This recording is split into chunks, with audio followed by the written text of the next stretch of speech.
Now I'm not done. Dude, wow. So that's got space. Could have pushed it out a little bit further, so could have been about, you know, half inch, 3/4. Oh, dude.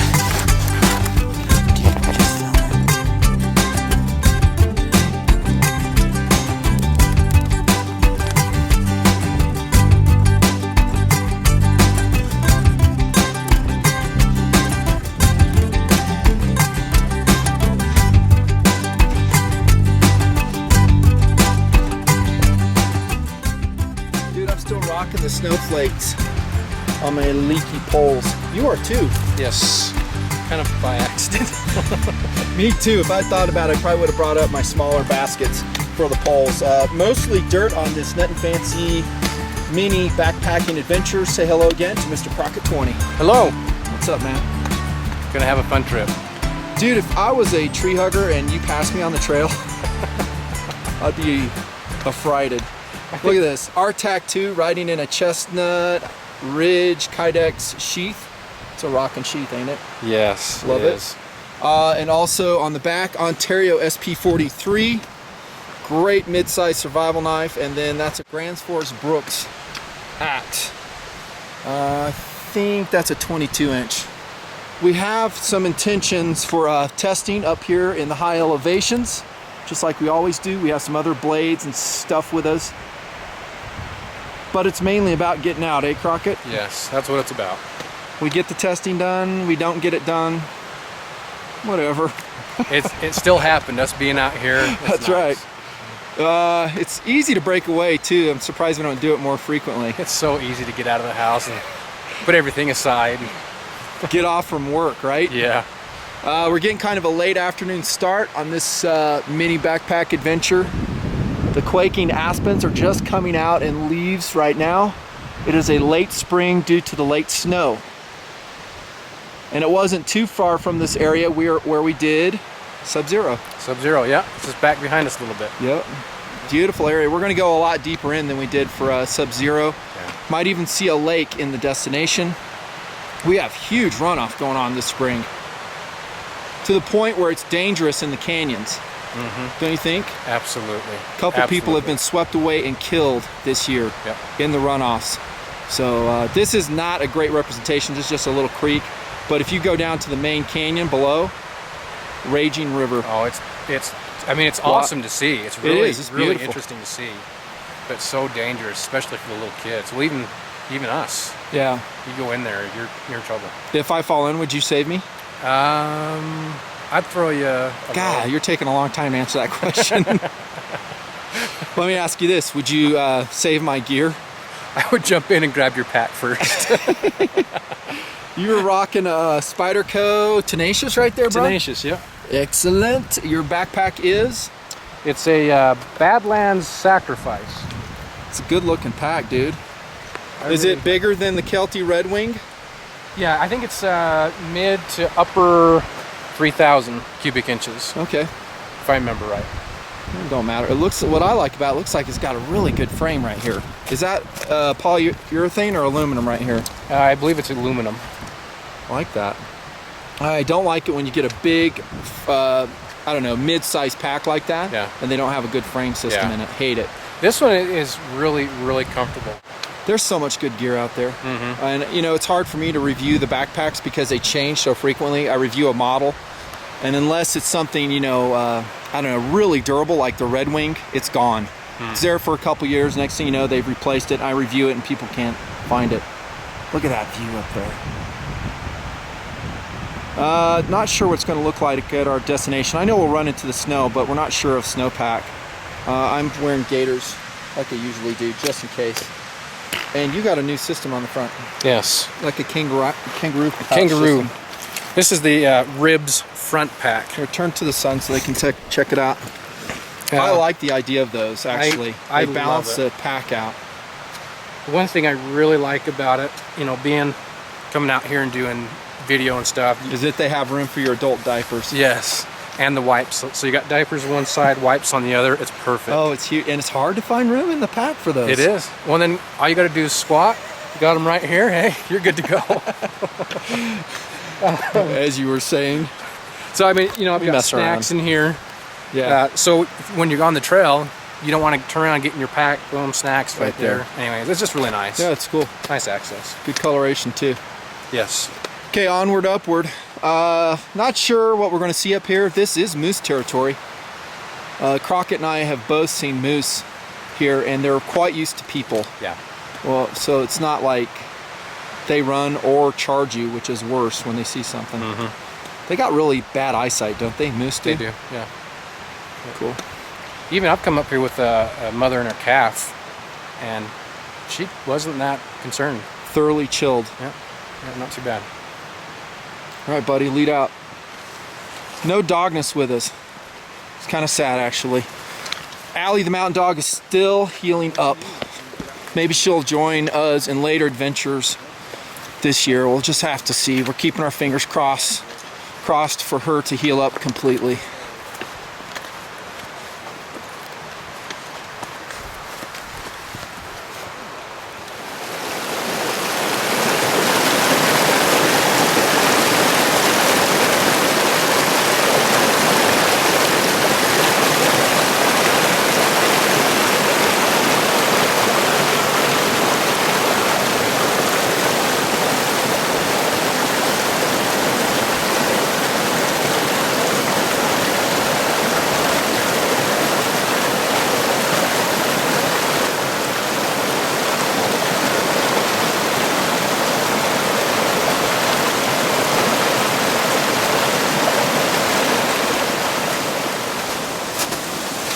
Looks like the snow found us.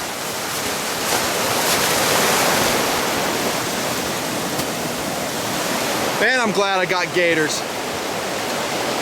Mine are on the list. This isn't really deep powder. I'm a little bit worried though when we get to that steeper portion. If it's pure snow, we've just tripled our calorie output. Yeah, that snow makes a huge difference. You might have to be carrying my backpack for me again. I've got nothing. I got nothing. This is a popular trail, but I'm thinking this is where the crowd starts to thin out. Yep, I think so too. Especially this time of year, or these conditions anyway. God, that's a pretty shot right there. Sun coming through the trees, the quaking aspens. It's awesome.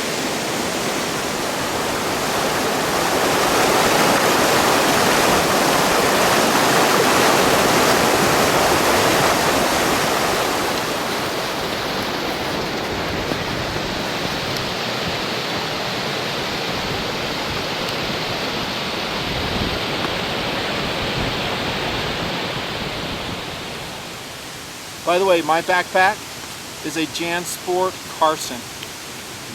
Got it on clearance like 2 years ago for an incredible, I'm trying to remember, like 70 bucks or something like that, Crockett. I've done a couple trips on it, and so far I've liked it, but you really learn about your backpack on a trip like this. Yeah. Really loading it up, strapping stuff to the exterior. Once again, an advantage of the external frame backpack. Pretty comfortable so far. I like it. My pack weighs around 52 pounds with camera gear. That's pretty light for me if you've been watching my backpack trips. Yours weighed what, 37? 37. Yeah, Crockett's is 37, and he's doing me the favor of carrying some blades up since he's a little bit lighter. Some of his weight is saved because he doesn't have a tent, right? Yeah. So he's doing a bivvy, I have a tent. And then of course halfway up he's like, hey man, do you think you got room in the tent tonight? And I'm like, no. No. That was just for cuddling purposes. Like, I think it's gonna drop, really cold tonight. No, he's not, I'm just kidding. Knives are the Victorinox Cadet, love this.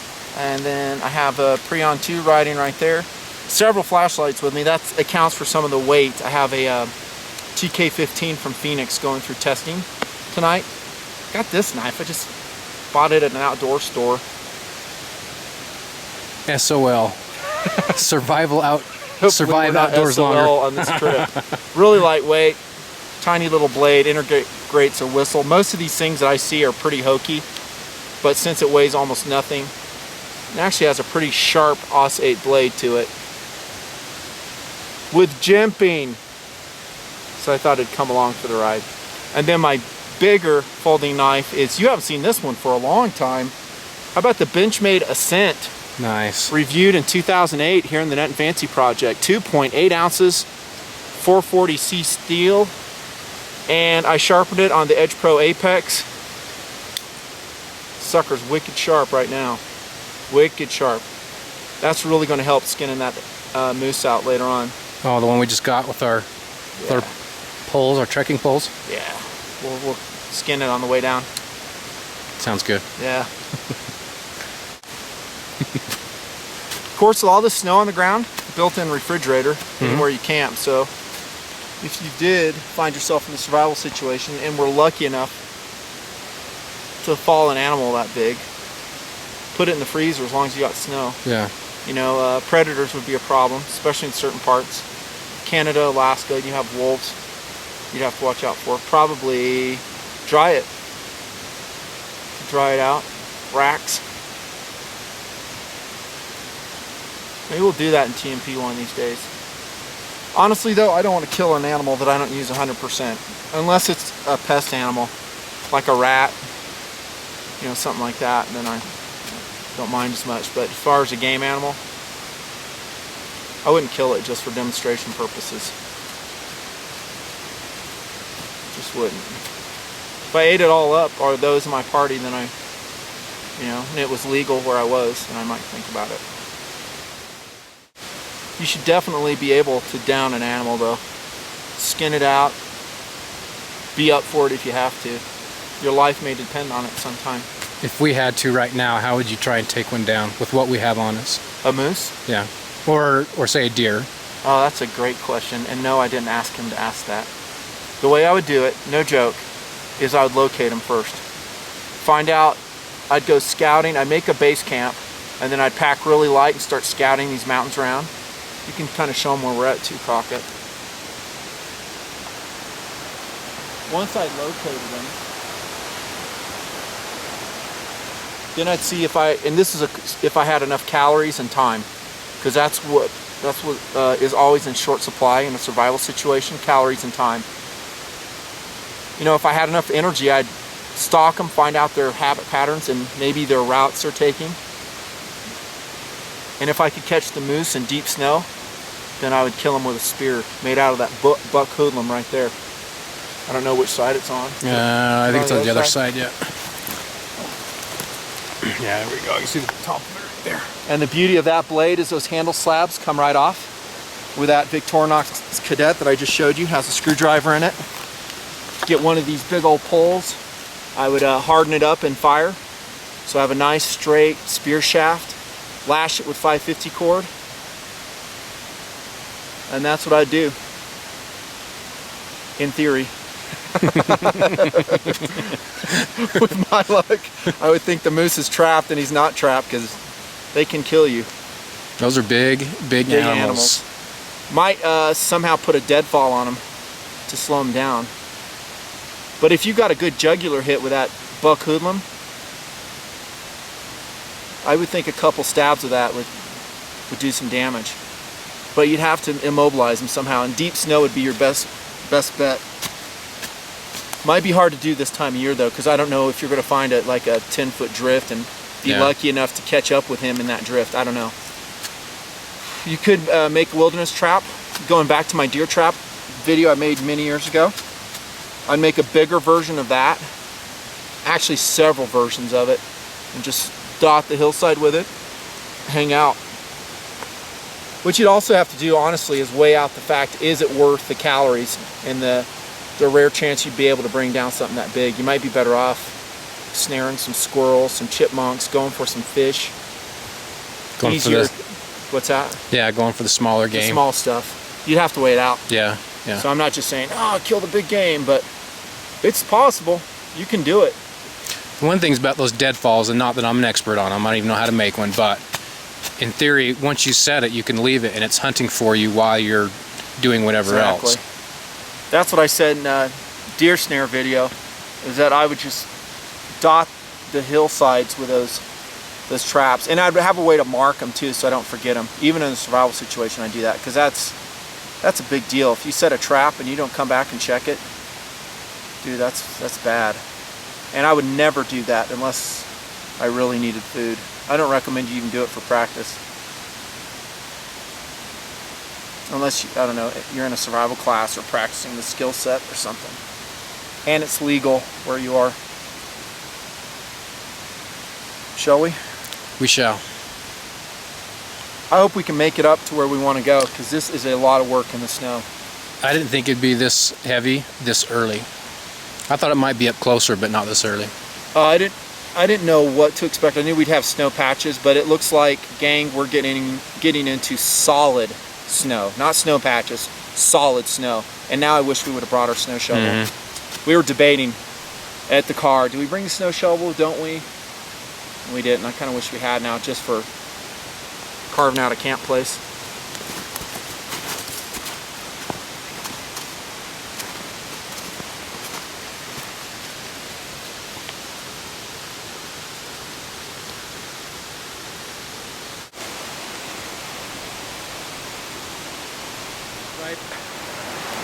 The other lake is just right up from the top right here. But again, it's not near as picturesque as what I've heard this one is. I hope that ain't our trail. Big runoff. Yeah. You know, it's funny, you and I have had this conversation before, but the good gear makes life out here easier. It makes it funner. It makes a difference. Would you agree? Yes, absolutely. But the guys in the 1800s did it with wool and leather. Yeah. That amazes me to think what they did with what they had back then. And we've got all this new technology, and it's amazing. Gators. Or not. It's true though, this gear makes it awesome. But does. I don't want the message coming out of TMP that, you know, in order to enjoy these areas that you have to be totally geared up to a technological level, that you don't. Right. I mean, these guys did it with probably no hiking staves, woolen pants, Yep. leather, and just a number 10 coffee can, flint and steel, and some sourdough. And yet they did it. They did it. Right where we are, they did it. This area is very historic. And a lot of those guys, most if not all those guys, did it in much harsher conditions than I've ever been. Yeah. Much harsher conditions. I will say Sub-Zero was pretty stout though. Yeah, that's true. That was a frigid, cold trip. That was. It was Well, and so was hike. Glacier Call. Glacier Call was pretty Okay, stout so too. there's been some good ones. I don't know, Crockett. We started out on a dry trail below quaking aspens. Now once again we find ourselves in the thick of snow. I'm beginning to think it's you. I'd agree. Every hike I go on with Crockett, we get into some kind of crap. In other words, well, I don't know if that's accurate, but we get into some pretty tough hiking conditions. Yeah. Well, I was thinking just as we were down below, you know, this is nice. It's a nice day. The sun's out, and I'm with Nutton. How's that happening? Oh, right. And then we get into this. Yeah. All right, here we go. Speaking of getting into this.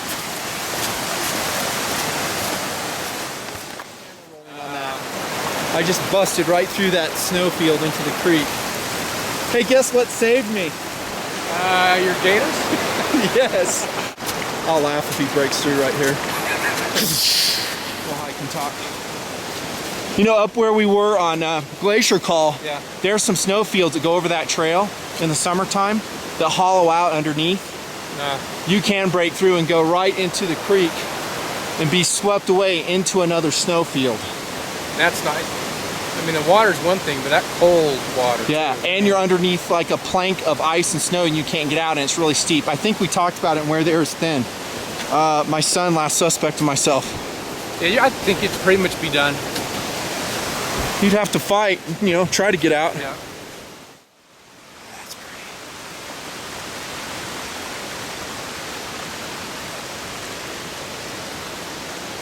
A lot of times I get back, look at the footage you and I have taken, Yeah. and I go, man, that's pretty awesome. you know, the scenery. But while we're working so hard right now, it's easy to miss it. You know, because you're in the throes of just working your butt off, coming up this mile after mile. That's one thing I've noticed about filming is it kind of makes you stop a little more and enjoy what you're seeing because you want to capture it. Yeah. But yeah, you can. You're working hard. You can miss it easy. Yeah, sometimes it is an easy miss as you kind of concentrate on the hard work to get you where you need to go. But in post-production, I look at it and I go, wow, that was a cool place we were at. Yeah.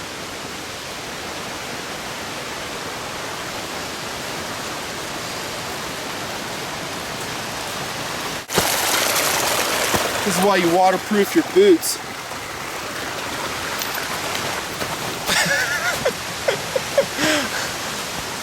It's just a matter of time, Crockett, before I plant this camera in the snow.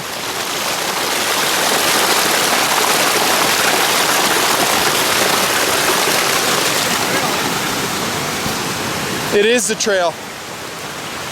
The creek is the trail. Yeah.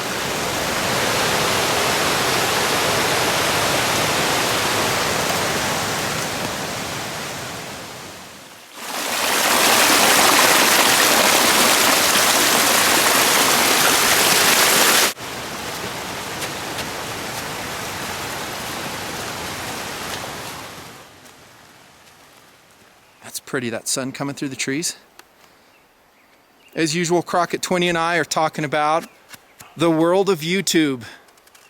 You made a good point, how we never get a season off in YouTube. Yeah, you look at you know, television series, and they've got a season off where they can kind of stop and prepare for the next season. YouTube, that's really hard to do. It is. Really hard. Yeah. And we had some off-camera discussion. We'll say some of it on camera here. You know, I have a vision of where I want to go. The vids I want to get out, reviews, philosophy vids, adventure vids just like this. So I'm always pressing forward. However, I can't lie. Sometimes I wish I could take a key and switch it off and take a breather. Because it's a lot. I mean, today, for instance, because you got off work a little bit late to rendezvous, and right up until you showed up, I was editing a video, specifically the Gerber Mark II review. I was about, I don't know, 2 hours in post-production with that one. Oof. And last night, about 2.5 hours in takes getting that video. Yeah. And sometimes they come easy, you know, sometimes it don't. It's tough. You know, watching your outtakes video, you can tell. I mean, some of them just roll off and are done. And then, of course, your outtakes show that sometimes they just don't. No. You know what I did last night? And I'm just going to put this on camera. Yeah. Is I actually uploaded all of my aborted takes on the Gerber Mark II video. Oh, it'd be kind of fun to watch. I didn't not uploaded, but I imported them, and I was going to make like an hour-and-a-half video, because that's how much it was. Yeah. Actually, more than that, but an hour-and-a-half of all the mistakes on it, Oh. and put it on Bear Linus' channel. Boring for sure, but guys would have a good insight of how difficult it is to get the product right, especially when you're reviewing a knife like that, which is, you know, very historical. You got to get your details right. It's tough. Yeah, there's a lot that goes into this process, a lot. It is, and there's no production staff except what you're looking at right here. It's a lot of work. You know, we got a couple guest help, you know, like you're in this project right now, but when it comes to editing, dude, Yeah. it's all me. You know, that is a really fun process. You and I It's both enjoy it. a time-consuming process. Yeah. You and I have that in common, that we really enjoy the creative side of that. Yeah. And that's actually why you guys keep getting vids, because we enjoy the product that results. Like this, encapsulating this into a memory that you can reference. I say that on every outing, but it's so true. Like right now, I love going back and watching Glacier Call, Yeah. where they were sitting, summer snow. Yeah. Sub-Zero. I'll sit back and I'll just watch those and smile and just Yeah. go, you know what I say when I see Sub-Zero? Gosh dang, I'm glad I'm not hiking that thing right now. It was fun, but it's nice to watch it on the video. It's good to be done with it. He says as once again he hikes up steep snow. We're not much better right now, Crockett. Not much. At least this isn't deep powder. So many interesting aspects to YouTube. What were you saying? We're staying on top. That's nice. Well, for the most part. Yeah, that's true. Let me know when you're ready to carry my pack for me.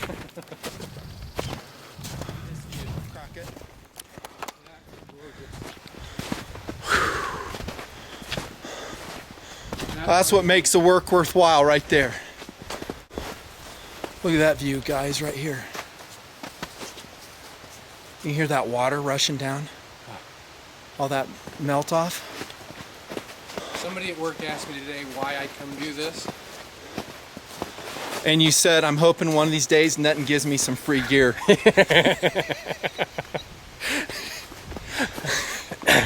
Maybe one day. What'd you tell him?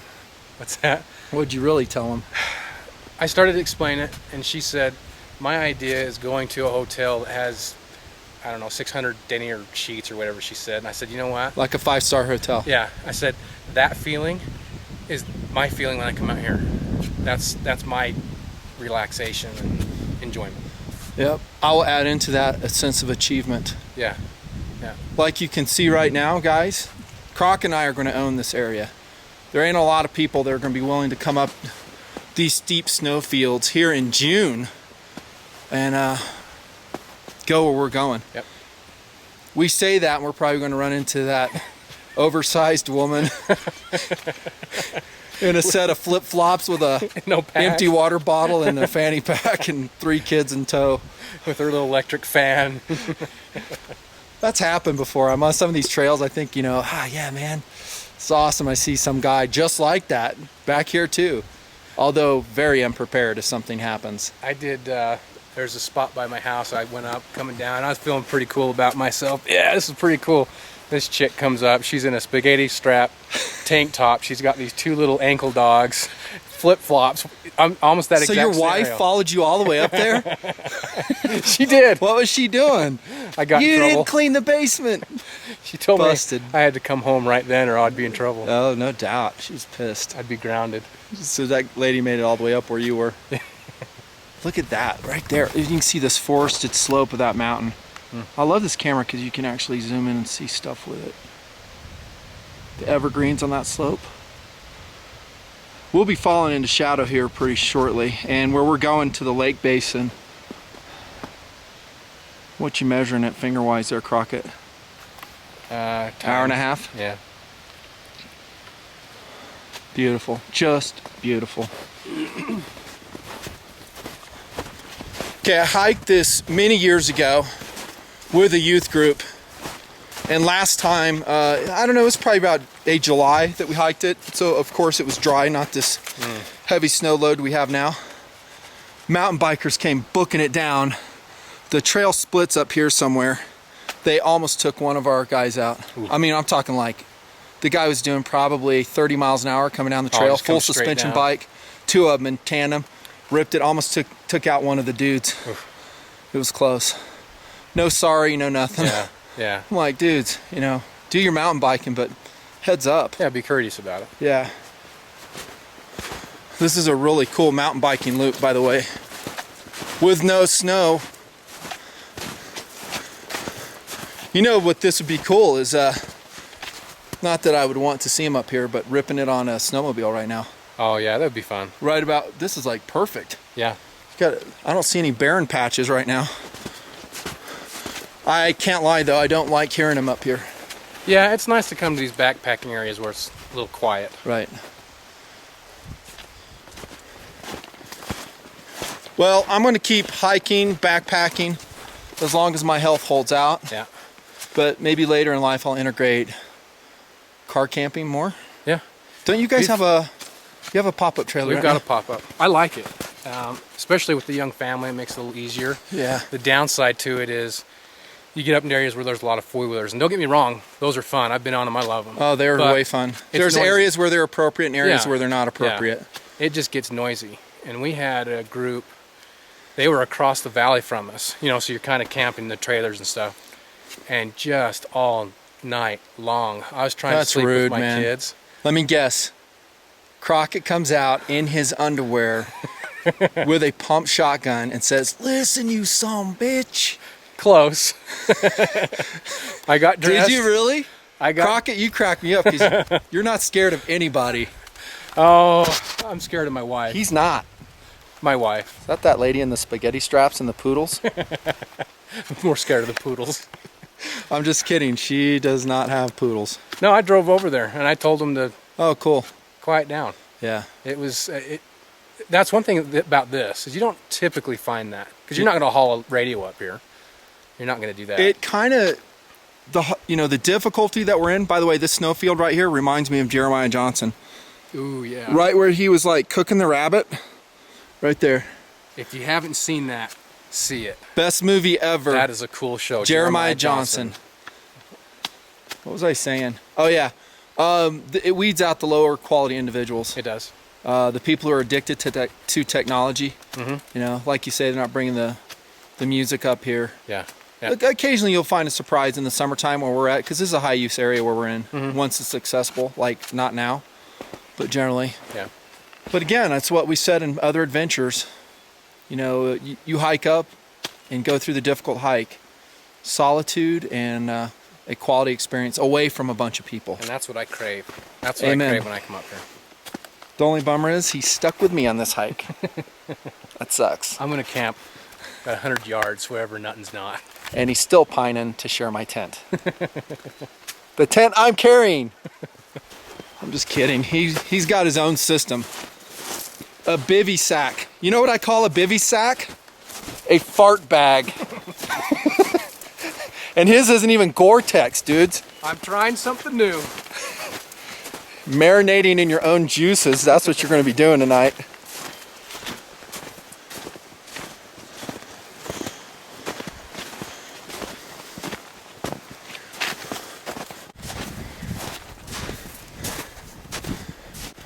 Probably on top of 6 feet of snow, maybe more. At the height of the season, probably 12 feet of powder. So I'm watching Crockett suddenly bust through the snow into a chasm. Crockett, hold up your Glock. Throw the Glock up. I'll then pull you. I'll send help, I promise. By the way, where do you keep your ammo? Can I have the cool pack?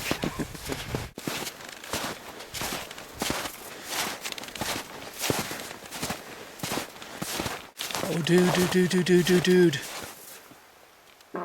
Oh. I was thinking you spotted a deer or moose or something. Spotted something. You nasty baby. This would be a great field for snowmobiling, huh? It'd be a lot of fun ripping through this. It'd be even better if you could do it silently. I'm talking snowmobiling. Like if battery technology evolves to the point where they have a super lightweight battery pack that lasts for days. Yeah. Nothing like that we have nowadays. I'm talking like years in the future. Yeah. And they have electric snowmobiles. How cool would that be? That'd be nice. Then I would love them. I mean, you could come up here, wouldn't disturb the wildlife or other people. It'd be cool. It'd be a lot of fun. However, it would bring those blowhards into this area that we were just talking about. Anytime you can automate the process, I think it kind of lowers the quality of people that make it up here. Sorry, I do.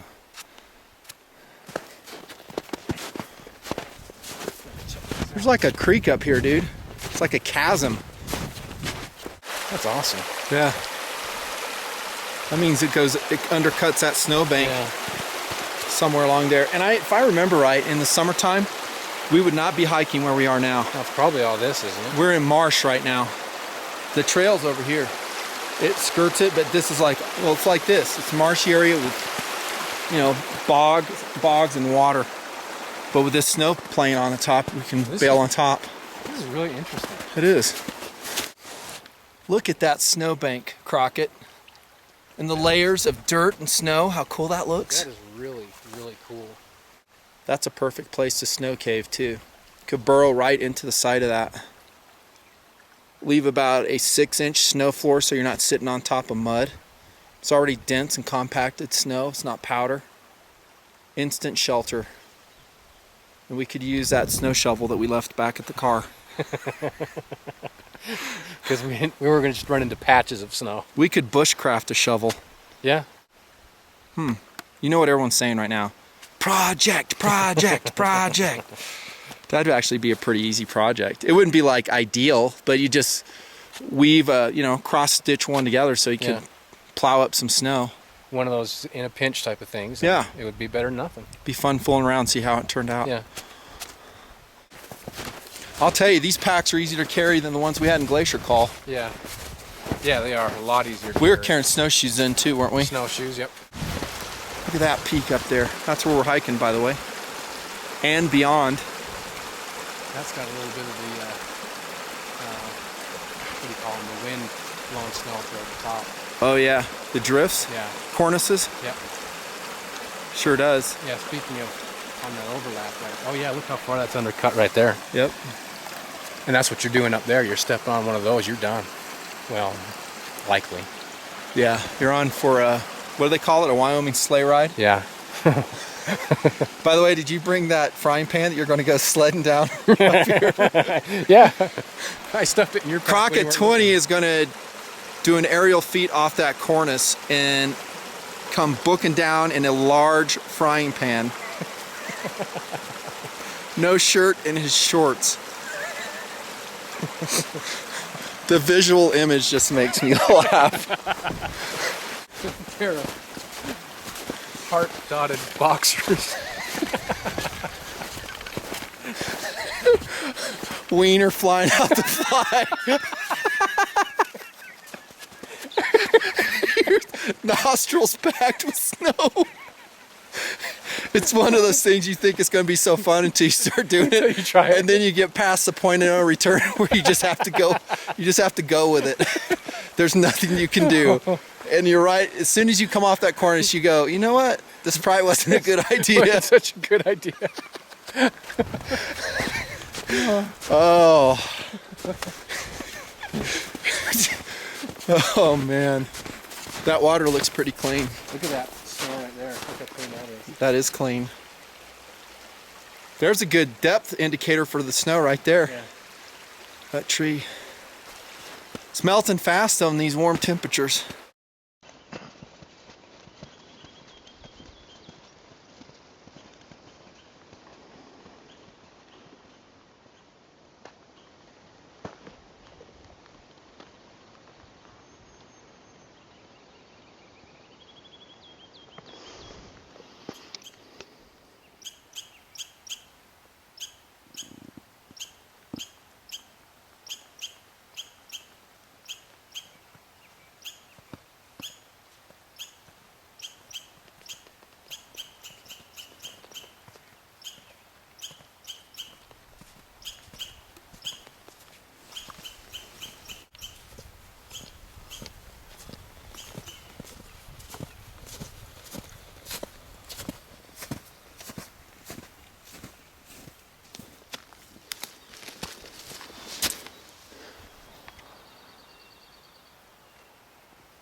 I think I need to give that fella my discussion on how I think full auto fire is overrated. Think he'd listen? I don't think he's going to. He wouldn't care. If he can pack the ammo in, I guess. That's right. Have at it. He's got an unlimited supply. Yep. This is kind of a butt kicker, this slope. Yeah, it is. I'm glad I have the lighter pack. Oh wait, That's me. I'll take it. I'll take it. I still have a heavier pack. I don't know, Crockett. You're gonna have to make some hard calls when you come down there in the frying pan I hope it steers well. and the wiener gets frostbitten. Thaw it out or amputate. I'll put a sock over it on my way down. I'm not helping, by the way. We've been laughing about that visual image all the way up. It's just ridiculous. That is a big cornice on that, isn't it? It is. Look at that. I'd like to see someone board or ski that. Come flying off that cornice, do a back scratcher, an aerial, and start working it. That is a steep slope. I don't even know if you could, it's so steep. I'm sure some guys out there could. There's some pretty hardcore dudes. Yeah, those guys that go up in helicopters and get dropped off. And yeah, I love watching those extreme skiers and boarders. Way fun. Yeah, that's a beautiful slope, isn't it? I would estimate avalanche danger is nil. All the snow has been compacted by the warm temperatures. We'll still avoid long stretches of snow, even here in June. Yep. And by way of miracle, we found some open trail here. So refreshing. Last time I hiked this, we saw a whole bunch of mule deer right in that. oh, just down in here? Yeah, in those conifers over there. Like you say with the snow, I don't think we're going to see much.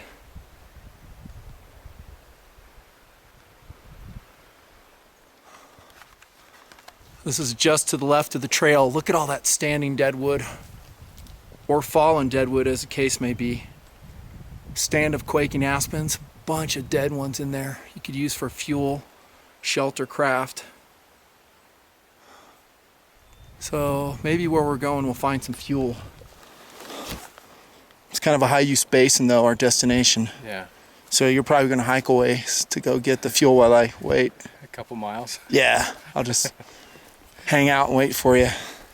Put your feet up on your pack, relax a little bit. Work on my shovel. That sounds like a plan.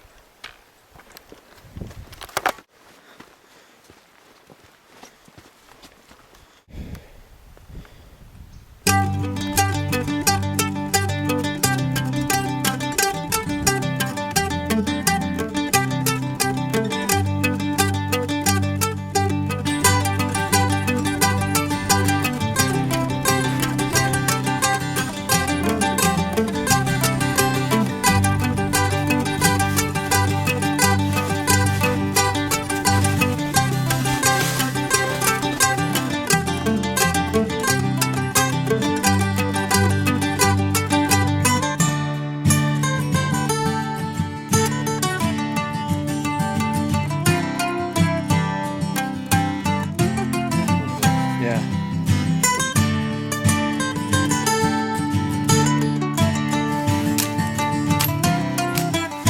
Seriously, dude, you were taking so long. We got to think about setting up camping, building a fire.